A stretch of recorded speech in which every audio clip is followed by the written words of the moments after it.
Welcome to the program. I'm Ji-won Lee. In this segment of VOA In-Depth Interview, I'm joined by Dr. Kent Calder to talk about Tokyo's policy toward North and South Korea under Shinzo Abe. He's the East Asia Studies Director at SAI's Johns-Hopkins University and former Special Advisor to the U.S. Ambassador to Japan. Welcome to the program. Good to be here. So let's begin with security. What is your opinion on Abe's plans to revise the peace provision, and what does that entail? Well, I don't think that Prime Minister Abe will be attempting any sort of revision at least until after the upper house election this coming July.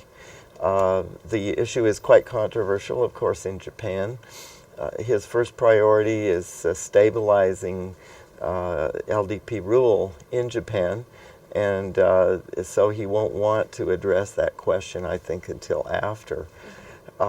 It would be, if we saw actual constitutional revision, of course, that would be a major change. My expectation is that he probably, if and when he does make some proposals for change, which I think he will want to do, that they will be broader than simply the peace article of the Constitution. But probably they will involve a change in the legitimate status of the Japanese military. Of course, there's many points along the way. Whether those proposals could get through or not is a major question.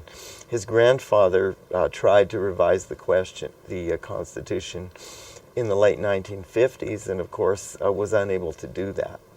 What's your evaluation on Abe's fiscal policy?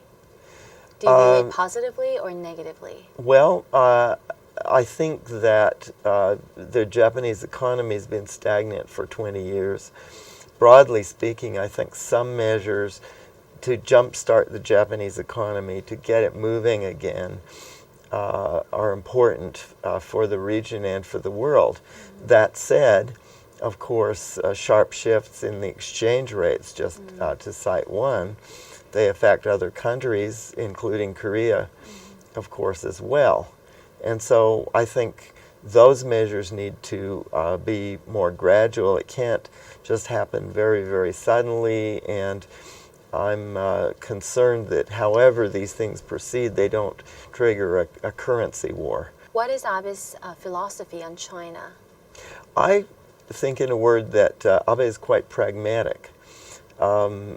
He is suspicious, I think, of a rising China, and particularly the role that the Chinese military has been playing recently in the South China Sea and in some ways in the East China Sea. He believes in a strong defense posture for Japan. But those things said, if you look at the last time when he was prime minister in, 6 or 7 years ago, he actually was quite pragmatic. His first visit was to Beijing, and he showed more understanding than a lot of people thought of, of the importance of being conciliatory toward neighbors in East Asia. I think circumstances certainly will drive the kind of relationship that he has with both China and also with Korea.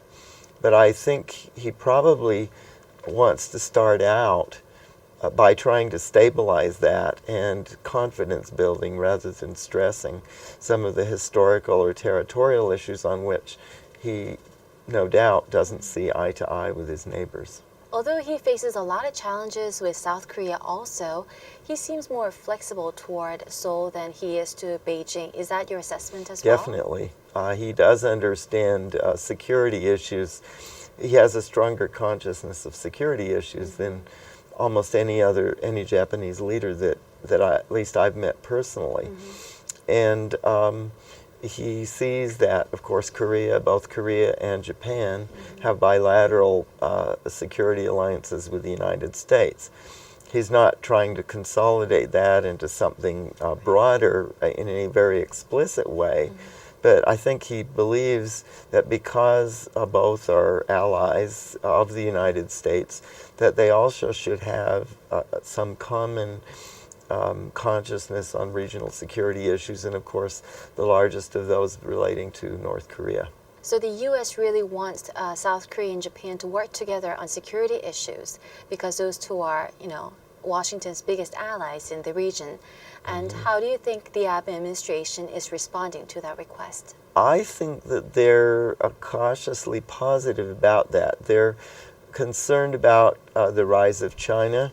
They've been deepening military-to-military dialogues with a range of other countries in the region. They've had a dialogue, for that matter, between military officers of Japan and Russia also.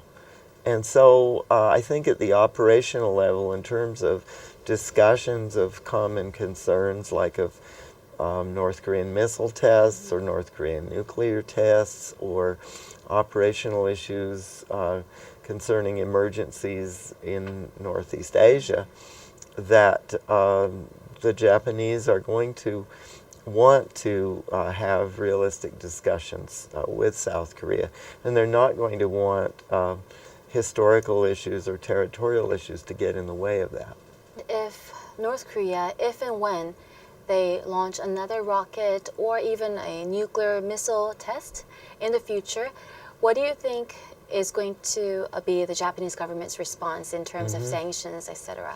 Well, I think the first thing is that they're going to cooperate in the United Nations.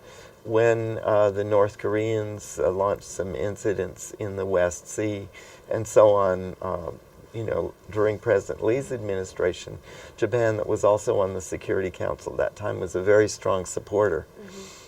In fact, Japan chaired the Security Council at one point and was a strong supporter of Korea. So I would expect something like that as well. The Japanese under Abe, I think, will also support the Trilateral Cooperation Organization. As you know, it's based in Seoul now. Ambassador Shin Bong-kil is the president from Korea's MOFAT. And the Japanese have been supportive of that. The Trilateral Summit Conferences, they're supportive of those. So I think there's quite a few areas for both trilateral cooperation with the United States and also for trilateral dialogues involving Korea, Japan, and China that Abe will sign off on. Are you more hopeful for the Korea-Japan relations than you are of Sino-Japanese relations? Yes, definitely. I think that there are natural coincidence of interests on a range of questions. Of course, Korea and Japan are both democracies. North Korea is a concern for both of them. Of course, they want stability in the region. They're market-oriented economies. The amount of trade and travel and so on that goes on between Korea and Japan is very large. So I think the commonalities and the areas where they can cooperate are quite substantial. I think from the Japanese side, on territorial questions, even if they do have differences in the East Sea, for example, relating to Tokdo and so on, Tokdo Takashima and so on, the groups in Japan that feel intensely about those are largely regional. For example, Shimane Prefecture, or the fishermen who live along the coast, and so on. And in Tokyo, the general feeling, particularly among people who focus on foreign affairs, is that they would like to see prevent those issues from, being too disruptive in the overall relationship. They're not about to aggressively try to assert those their territorial claims. That said, I do think when from the Korean side there is a state, either some sort of formal visit, such as the recent visit of President Lee, I think that did stir up some backlash in Tokyo. But in the absence of specific incidents, the Japanese would just as soon the issue would go away. Thank you so much for your time. Thank you. Pleasure to be here. That's all the time we have for today. With me was Dr. Calder from Johns Hopkins University here in DC. You're watching Voice of America.